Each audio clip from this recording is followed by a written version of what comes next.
I've just been told off by Deputy Sam Mézec for talking over Dire Straits the other day.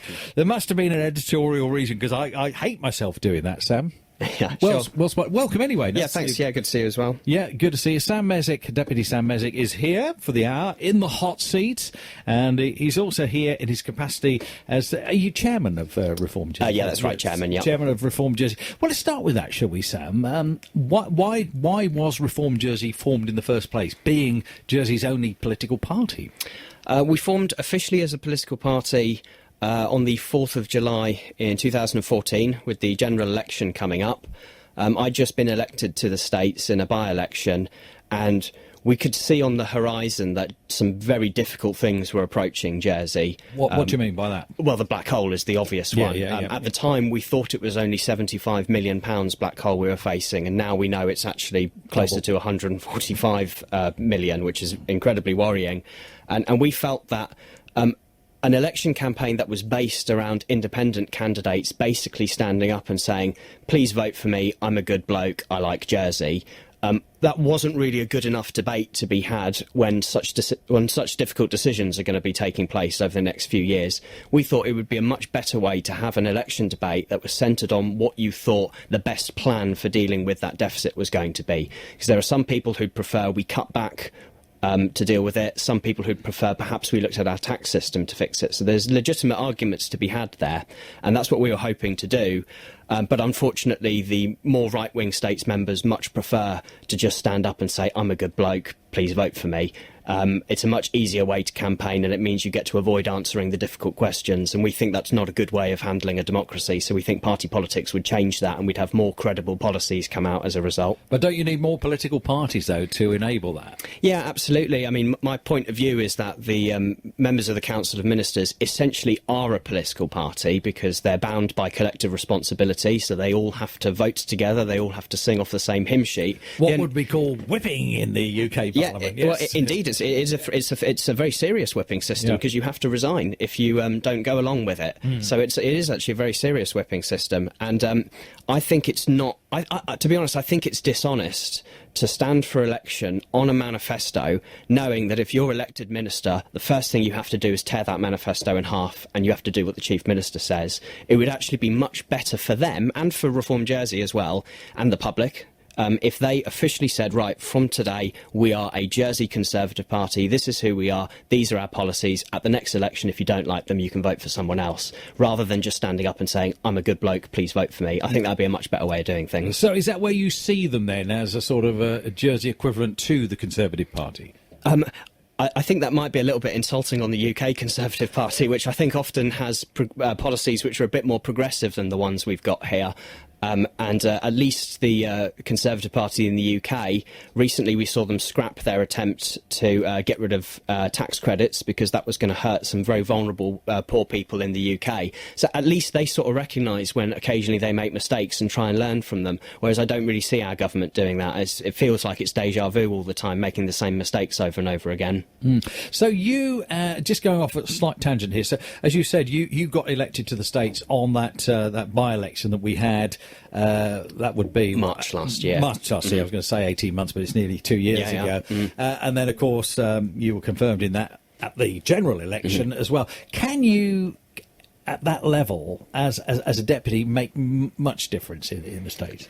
It depends what difference you're after. I mean, my primary purpose, I believe, is that I was elected on a manifesto that made very clear who I am, what my policies are. My job in the States is to do whatever I can to try and advance the causes in my manifesto. So I said I wanted a more user-friendly income support system that didn't leave poor people in trouble and didn't needlessly give out money to people who perhaps should be working instead. So I'm raising questions whenever I can, and I'm challenging ministers when I believe they're going in the wrong direction. And I have the power to put forward my own propositions as well. So in January, I'm proposing that we raise the minimum wage in Jersey to £7.20 an hour. That's in line with what I put in my manifesto. I said I wanted to work towards a living wage, so I'm fulfilling my promise in that sense. Hopefully I can convince states members to join on board. But that's the problem. I have to convince other states members to do so.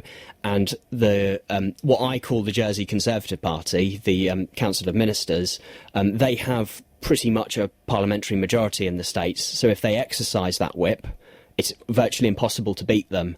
And I think that's actually quite worrying when they don't have a mandate to do that.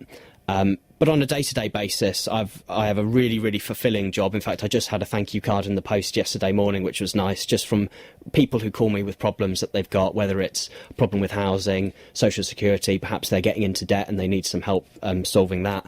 That's the most fulfilling bit, but it goes unseen because it's all behind the scenes and most people don't see that up front. OK.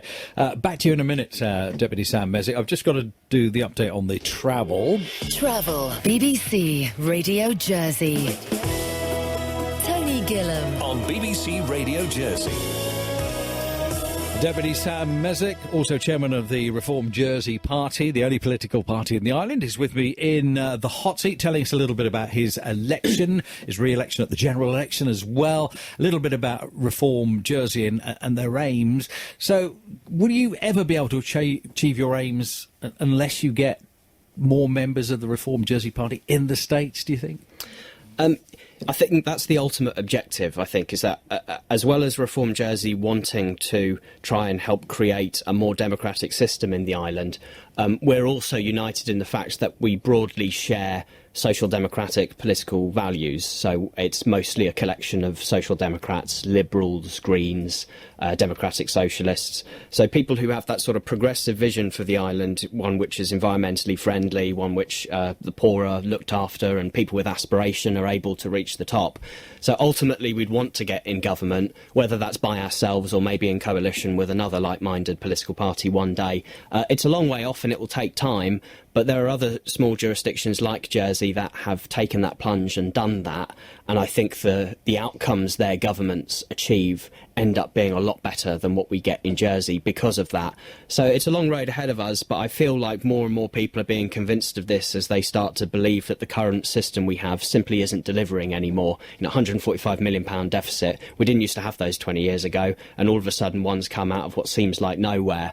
I think that's a sign that the system is broken and has got to be changed. And as more and more people recognise that, we'll get towards that system much quicker, I think. OK, give us a sense of the size of Reform Jersey. How many members have you got? It's about 200, something like that, I think. We recently had a training session with some of our members to sort of learn what it's like to be an activist, how you go about campaigning and putting things together, which went really well, and we've got lots of demands to hold some new ones in the new year, and anyone's more than welcome to get on board with that if they want to get behind what we're trying to do. OK, let's just talk about that black hole since you raised it there, Deputy. Did you? I'm sure you read the article in The Guardian the other day. I have it in front of me. Right, we did a whole hour of it. We talked to the author of that report and some of the contributors to that as well. Do you think they've got a point in the article which says that we're going bust here in Jersey? Yeah, I mean, I've got the article in front of me, and it's quite substantial. And I did meet the journalist when he came over. I think he met with loads of politicians and economists and what have you. What did you say to him then? I went and had a drink with him outside the Cock and Bottle in the Royal Square on a nice sunny Jersey afternoon. Whenever I meet people from outside Jersey, I try as much as I can to bore them by bragging about how great this island is. I was suggesting all the great places he could go to, where the best beaches were and things like that. But he wasn't listening, was he? Judging by that article. Oh, no, I listened to your interview and he was actually very complimentary about the island. I think he described it as the best place in Britain or something like that, which is very difficult to argue. This is the best place in Britain, let's face it. But when it comes to whether we're going bust or not,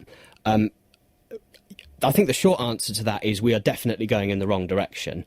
£145 million black hole. I believe that the government's plan to deal with that is actually going to make things worse because it's based on creating higher unemployment, which means more people on the dole. It means having to pay out more in income support, which means you don't actually get the deficit down anyway. We're about to... I think we've already got £250 million worth of debt for social housing. We're going to take a few more £100 million for a new hospital. So this is the first time in Jersey's history that we are going to take on debt, and it is a very substantial amount of debt. If as this plan goes along, it does what I think it's going to do, which is I think it's going to have a negative impact on economic growth. It's going to have a negative impact on tax receipts. That will be the path to bankruptcy if that is what happens. And he has, I think, identified that. He used quite a colourful quote from a UK economist, which I'm not allowed to repeat because it's before the watershed, but I think actually it summed it up. It said the government business model is broken because it doesn't take into account the fact we have a too rigid tax system and an ageing population. Those two things don't go well together, and we need to deal with that, and if we don't, the island's in trouble. What about I think the headline referred to Jersey as being a tax haven. What are we going to do to shake off that image, do you think? I think as long as Jersey continues to swim with the tide as opposed to against it, then we will eventually shake off that image. 20 years ago, the finance industry was completely different to what it is now. Ask any compliance officer, and I've got quite a few friends who are compliance officers, and they'll tell you that there is a lot of regulations. We do uphold very high standards when matching criteria from things like the IMF and the OECD. Thing is, though, there are more developments that the international community wants us to take. One of those is a public register of beneficial ownership, which is something that I think is the official policy of the UK government, which we haven't done yet, and which actually, if we started getting on with it and we accepted it's going to happen, be a bit more happy and enthusiastic about it as opposed to begrudging the fact it's going to have to happen, then I think we'll gain a reputation around the world as a place that is cooperative, which is transparent, and which is most importantly a safe and secure place to do business. As long as we keep doing that, we'll be fine. But that means having politicians who recognise that we need to do that. And some of our politicians believe that we can still pretend it's the 1970s and things will be OK. And that's a very dangerous thing for Jersey finance. OK, well, talking of finance, I mean, you've stated them before here on BBC Radio Jersey. It leads us to the finance centre, doesn't it? We know that construction of Building 4, the first building to go up, is underway. We've seen that huge crane down there on the what was the car park. And if we're going bust, do we need a financial centre of that calibre? Well, the question you started that with is if we're going bust. Well, hopefully we're not going bust. Hopefully that will be something that can be addressed, and that maybe one day in the future it would be the right thing to do. I do have to be slightly careful when answering this question because of one of the roles I have on a committee that's having to decide whether we assist scrutiny with going ahead with looking into it. I prefer to wait until scrutiny's got it, until we know what the precise situation is. But the government, I think, needs to be a lot more transparent about this, and the public certainly are not satisfied about this. They're very worried about money being wasted, and the government's got to do more to convince them either that the money's not being wasted or that they're prepared to listen to them and change course. Will scrutiny get the answers they're looking for, though? I've absolutely no idea. I have to wait for the evidence before I can make a judgment on that, and I have to be objective about it. You sound like a politician now. It is a terrible politician's answer, and I hate myself for having to say it, but it is true. I have to wait until I have concrete evidence in front of me before making an objective decision. It's not, when so much is at stake, you can't play politics with it, unfortunately. All right, it's a lot of money. We all know that.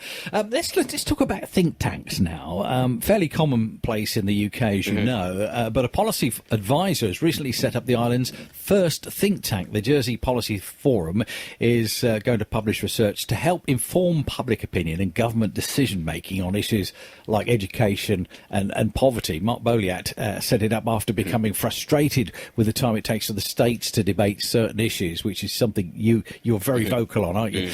He's also a policy chairman at the City of London Corporation and a former chairman of the States of Jersey Development Company, as we know. And at the Chamber of Commerce lunch earlier this week, he said the quality of debate on key policy matters isn't good enough. Let's just hear what he says. Have a listen to this, Deputy. There isn't one in Jersey, and with a number of other people over the last year, I've been working with people to develop one. And we've got a limited amount of funding from a number of businesses that are keen to see the quality of policy making improved. So we're doing some work on population, not just in Jersey, but other island states, on poverty, on some of the big mega trends that are affecting economies around the world, on education in Jersey, with engagement with politicians as well, so we can have some really serious discussions on the basis of good quality research on some of the big issues facing the island. OK, that's what he says. Think tanks, is that just going to slow it down even more? Potentially, no. Potentially it could do the opposite. I'll just tell you this fact. after the election in October last year, the government of Jersey was elected, the ministers were put in the Council of Ministers. They didn't produce their strategic plan until April the next year. That's a whole half a year we had a government of Jersey without a strategic plan. 6 months is far too long to have that. We need, I think, governments which are ready to start running when they hit the ground, basically, and get onto it straight away and not wasting 6 months on something like that. And think tanks is something that could potentially help, but think tanks, and I make this point, they would have to work in conjunction with party politics, because if you look at a small jurisdiction that I'm quite fond of, a place called Gibraltar, they've got a population of about 30,000. They have a full political system with party politics, and their last election, which they had just a few weeks ago, they had two main parties contesting government. Their election manifestos were about 50 pages long each, and they went into serious detail in all of the policy areas, from online gambling, which is a big industry over there, from relations with Spain, which is another big one. All of these things very detailed. In fact, they even had designs for buildings in them. They were that detailed. And so when the public came to making a choice of which they preferred, it was much easier to do that because there were two credible proposals for government there. And so when the government was elected, they get on with it from day one, easily, straight on to it. That's what we need. A think tank could potentially help with that. But the first conclusion they have to make, and if they don't make this conclusion, in my eyes, they'll have no credibility at all, is that we need party politics to produce better and more efficient decision-making in government. Yeah, I was watching what happened in Gibraltar as well. With great interest. As you say, it's 30,000 people, which is like roughly a quarter of what we've got here in Jersey. It's St Helier, basically. It's St Helier, yes, it is. That's a good way of comparing it. But just back to the issue of think tanks, I suppose it really boils down to who is in that think tank, who is on that panel. Mm-hmm. We don't know, I think, the ins and outs of it yet. I will say about Mark Boliat, who I've not met, and I'm sure he's a perfectly nice guy, so I'm not going to say anything negative about him in that sense. But he has publicly made a lot of comments about Jersey's population policy, leaning towards the idea that we need to accept much more immigration into Jersey. And I'm sorry to tell Mark Boliat this, but that proposition is incredibly unpopular amongst most islanders.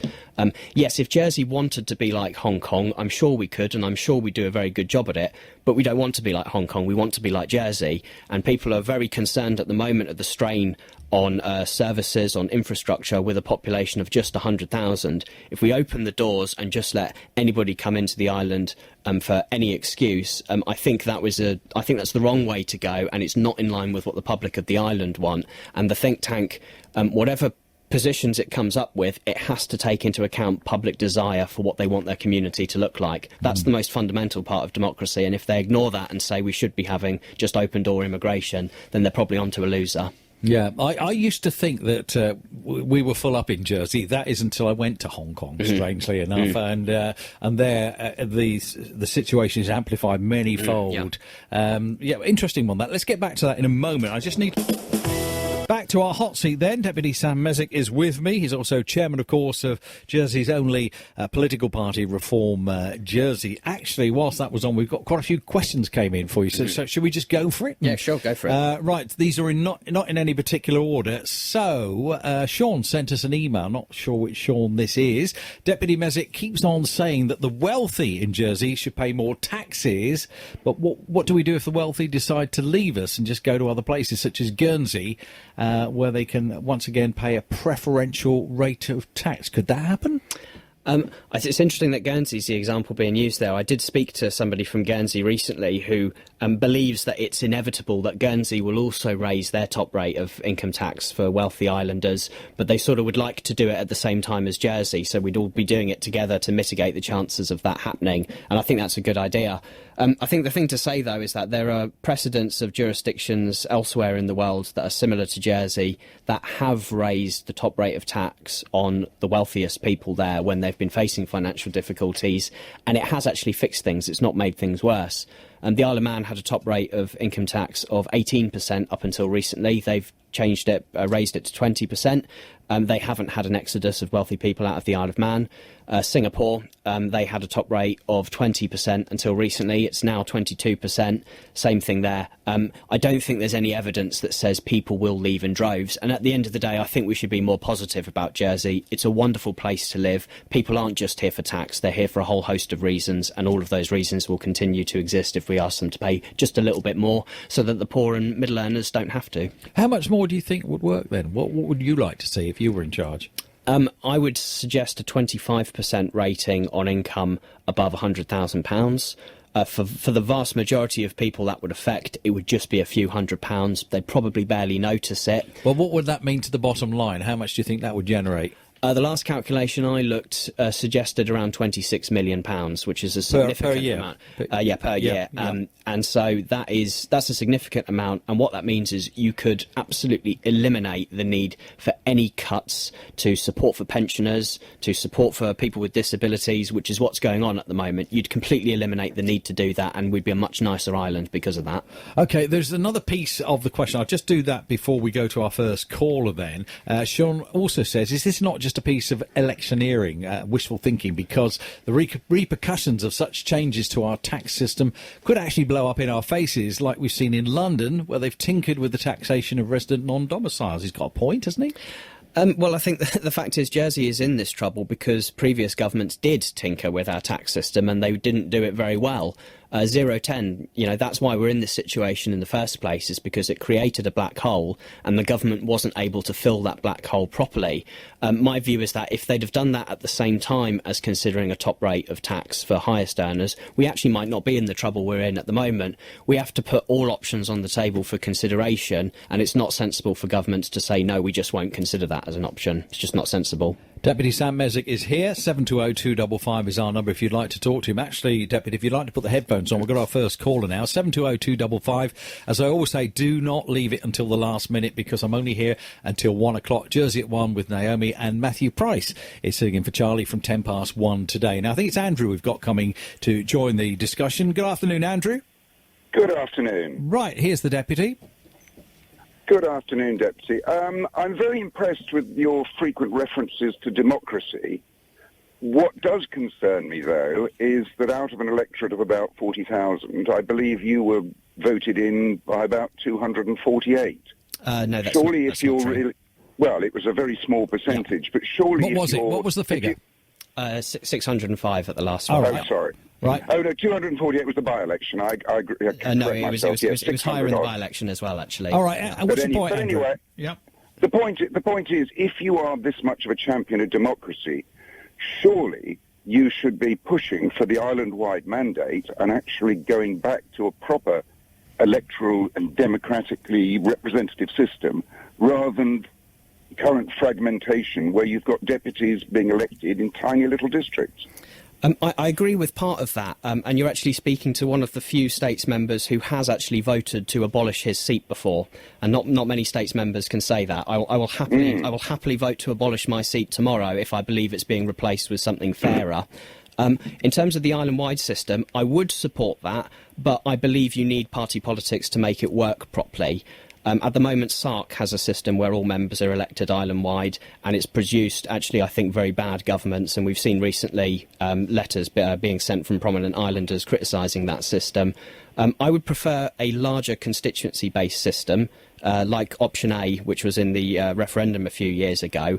But I would support your idea of all island-wide if we had party politics, but I think the parties need to come first. I would like parties to be established before that, and then I'd support that, yeah. Well, I think then we're never going to get anywhere, because I think your dream of party politics, we've survived for hundreds of years without parties. There was an experiment when we had the laurels and the roses, and it was rejected, and I think it's a pipe dream to expect Jersey to take up party politics, sadly. It's a challenge, I accept that, but I think we'll get there at some point. With the introduction of collective responsibility in the Council of Ministers, they essentially are a party now. They're just one that sort of go their own separate ways at the election and then come back again together straight afterwards and end up pursuing things which they didn't talk about before the election. So. Oh, I quite agree with you there. I regard that as morally corrupt. Yeah, that's the right way of phrasing it, definitely. I agree, yeah. No, it lowers the opinion of the public for most of the council ministers. If it's going to be collective responsibility, it should be collective culpability as well, and that should involve the top civil servants as well. Sure. So there's something for you to work on. Yeah, I might make this point as well. I think when you have a non-party system, I don't think collective responsibility works, and I also don't think the ministerial system works. I think a committee system would be, I think, more democratic in a non-party system. But then, as you said, if you want more island-wide representation, I think parties are the way to do that, and I accept it's a challenge. It's tough, but I'm going to keep persevering. Well, I think you'd get a lot more support if you dumped the parties, went back to the committee system and an island-wide mandate. I think you're going for a bit of a hybrid that isn't going to be popular. You never know. I speak to lots of people who like the majority of the idea. At the end of the day, we're all individuals with different opinions, and we're never going to agree on everything 100%. But I think a consensus system delivered good things for us in the past, but I see that as even more unlikely to be achieved than parties. I think because we've moved from committees to ministerial, I think moving back is much more difficult than moving to something new. And I think if the proposition were brought in the States, it would probably be rejected, which I think in some people's views will probably be quite a regrettable situation. OK, Andrew, I've got to leave it there because there's lots more coming in here. But thank you very much for your call. It's interesting what you said there, Deputy. You would vote to end your own seat or abolish your own seat if it were to be replaced by something better. What would that something better be, in your opinion? I said something fairer. And I think fairness can be defined in electoral terms very easily. It's basically, are people receiving the same amount of representation across the board?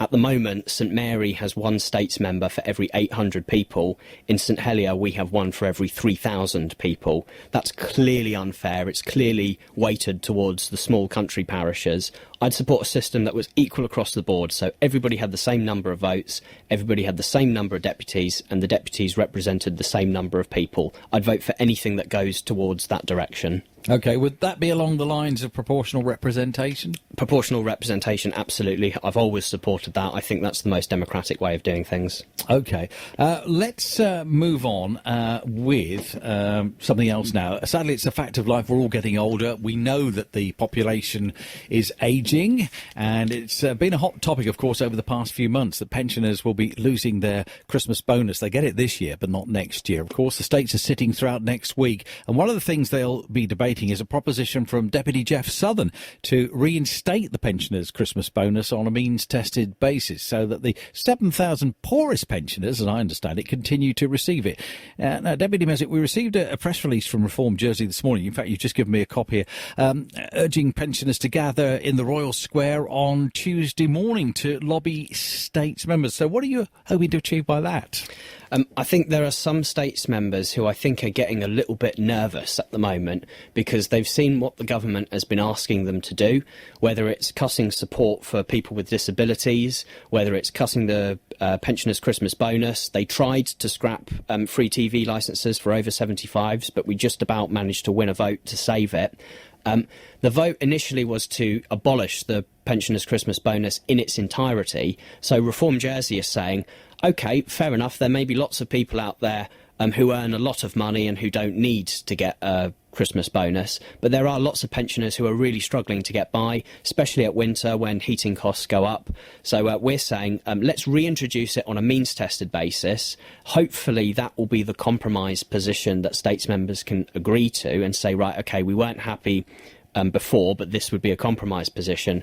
But I think what they need is to engage with their electorate as much as possible so they understand what public feeling is about this. And most pensioners I know are actually quite upset at the way they've been treated by this government over the past few months. So if they can come with us on at 8:45 on Tuesday morning in the Royal Square. So that's when states members will be arriving for the debate. So let's meet them, let's be respectful, and let's, take them aside and have a chat and just tell them what it means to you. And hopefully that can convince a few people to come onto the right side and we can get it reinstated next year. OK, so this is not just about that Christmas bonus, it's also about their tax allowances, which are being phased out, aren't they? Yeah, well, that's the other side of the coin as well. The budget wants to see the end, essentially, of extra tax allowances for pensioners. And I think there's a feeling, not just from pensioners, but from other people who might look forward to that situation when they're older, that when you've worked hard all your life and you get to retirement, I think, you deserve to be treated with respect and dignity by the government. And that means having things in place to make things a bit easier for you to get by. And on that basis, I think it's wrong to be phasing out the pensioners' tax allowance as it is, and there's a proposition to reverse that change. And again, if pensioners could come out and tell their states members what they think about this, hopefully we can convince a few of them to vote the right way. OK, let's look at two scenarios then. We don't know what's going to happen next Tuesday morning. In fact, you've only just issued this press release. Let's look at option one then, that people do turn up and do lobby those states members arriving for the debate. Well, are the states members likely to take any notice, though, do you think? Some of them. There are some states members who, let's be frank, have their fingers in their ears and do what they like and don't listen to anyone. And you'll never convince those people, So hopefully we'll vote them out next time. But in the meantime, they're there. There are some states members who genuinely listen to the government's point of view, think it makes sense. And if nobody tells them what the alternative point of view is, they don't have the opportunity to weigh them up and decide which is the better option. And I think if some states members actually saw the look in the eyes of these people saying to them, you're going to ruin my Christmas next year when you take this away from me because I won't be able to afford the heating, or I won't be able to afford anything for my grandkids, or, things like that. I think if they met these people and saw them and heard about their difficulties firsthand, I think we could sway opinion, and that would be great, and it would mean we just make things a bit easier for pensioners next year. OK, the other scenario I have in mind is that nobody turns up. Yeah, that would be embarrassing, and I hope as many pensioners as possible do come out. It is early on a Tuesday morning, so you're never going to get the best turnout for that. But what matters is not so much the quantity, it's the quality. If you're there and you're able to speak to members as they go past, it can just take one conversation to change someone's mind at the end of the day. So I think it's quality, not quantity, that matters then. OK, Deputy Sam Mézec is with me. Also, of course, the chairman of Reform Jersey. We've got less than 10 minutes to run now, so if you were thinking of calling the show, now is the last opportunity you can do so on 720-255. 720-255. We've got a lot here. Let's have a look. Mark Forskett emailed us. He said, in the last election, Reform stood one senatorial candidate and no constable candidates, as he recalls. He says it needs to stand at least 25 candidates to be in a position to run the state. So what's the point of perpetual opposition? How and when will you stand in most seats, including senatorial states and constables, to at least have the possibility of affecting change? Well, that is a good point, isn't it? Absolutely. And I happen to know Mark, who's asking this question, and I respect him very much. And I say to you, Mark, if you want to be our candidate, I'll sign your nomination form because I think you're a great bloke and I think you'd make a great states member. We need people to come forward. At the last election, we did only stand 8 candidates, but that's because we only formed as a party in July that year, just a few months before. So this time we've got a lot more time to prepare, a lot more time to meet people, train them up to be good candidates, train them up to know how to get in touch with the people in their area and get their message out. So next time round we will have more candidates, more people in the island will have a chance to vote for us. And hopefully they will, and hopefully we can increase our numbers, and at the very least we may still be in opposition, but it will send a message to the government that they need to start listening to the people more. OK, John in Trinity has also called the programme this Friday lunchtime. He says, in the last States sitting, one of the ministers, he thought it possibly was Ian Gorst himself or Philip Balash. He said that each minister has their own executive officer who's responsible only to each of the ministers and not to the rest of the states or the members of the public.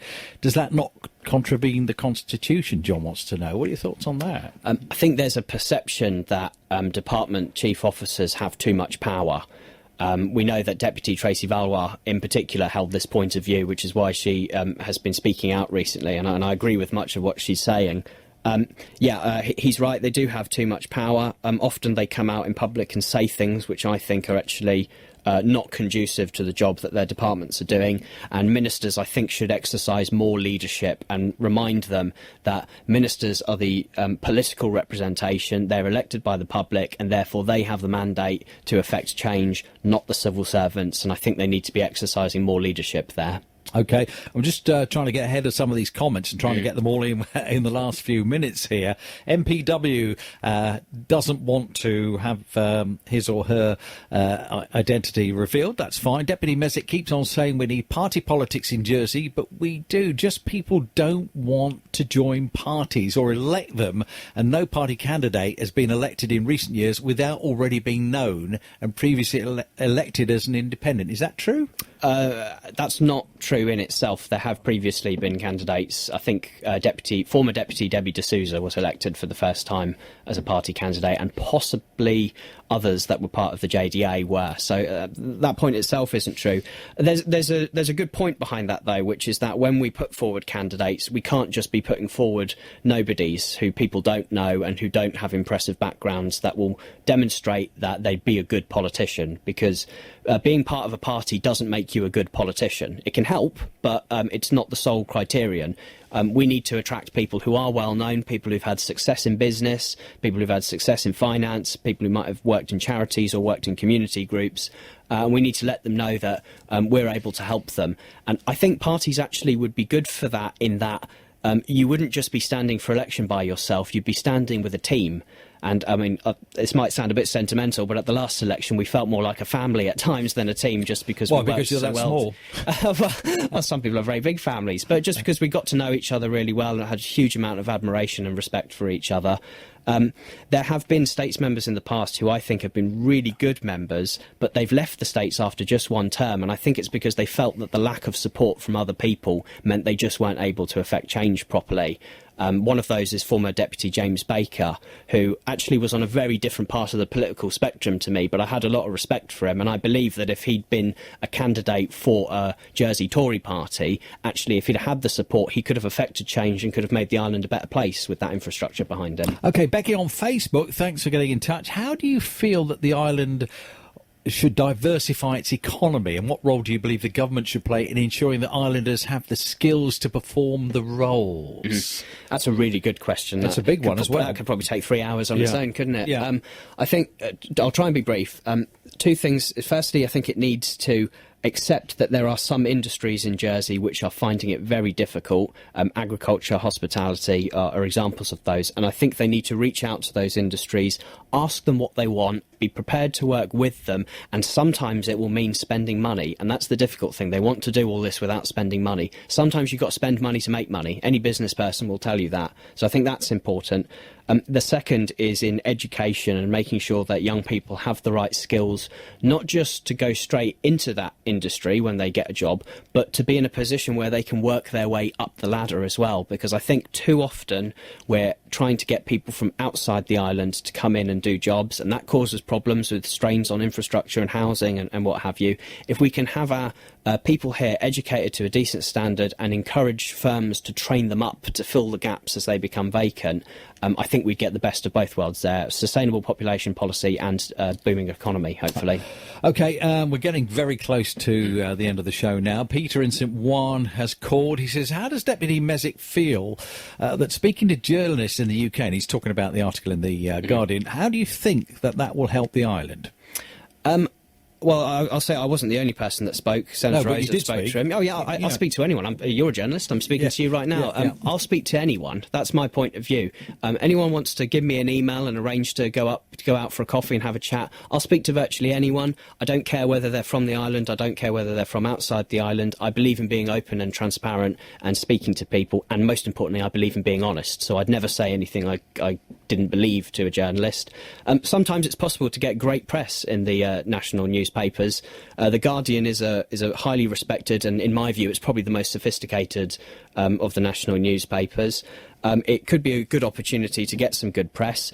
The problem we have here, the reason it's bad press is because our government's not doing a very good job. And I look forward to the day where we'll have a progressive government in force that can go to the national newspapers and brag about how wonderful everything is and how we're doing such a good job at everything. OK, just one last comment. I think this will be from Mrs. Romwell, who phoned a few moments ago, and she says if they, and referring to the states here, I presume, council and ministers take away pensions, tax allowances, heating allowances, TV licences being saved, at least for the minute, amongst other things. She says some people are very, very close to the edge, and I presume she's referring to the fact this could tip them over. Yeah, absolutely, and I'm seriously worried about this. We saw the results of the income distribution survey a few weeks ago, which showed that 1/3 of pensioners in Jersey live in relative poverty.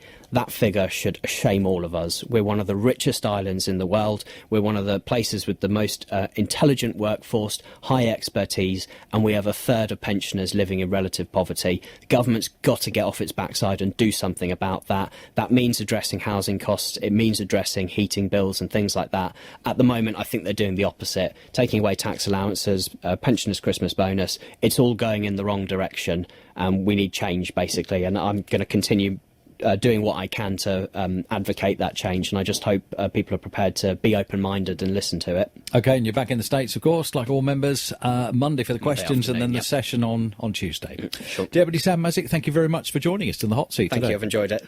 Deputy Sam Mézec, of course, chairman of the Reform Jersey political party, the only one in the island, and no doubt we'll be speaking to the Deputy again at some point in the future. Thank you very much for all of your contributions, by the way. Lots of people, lots of questions. If I didn't get to yours, I do apologise. There will be another opportunity, I'm sure, in the not-too-distant future. That's it from me, Tony Gillan, for today. Enjoy your weekend, won't you, by the way?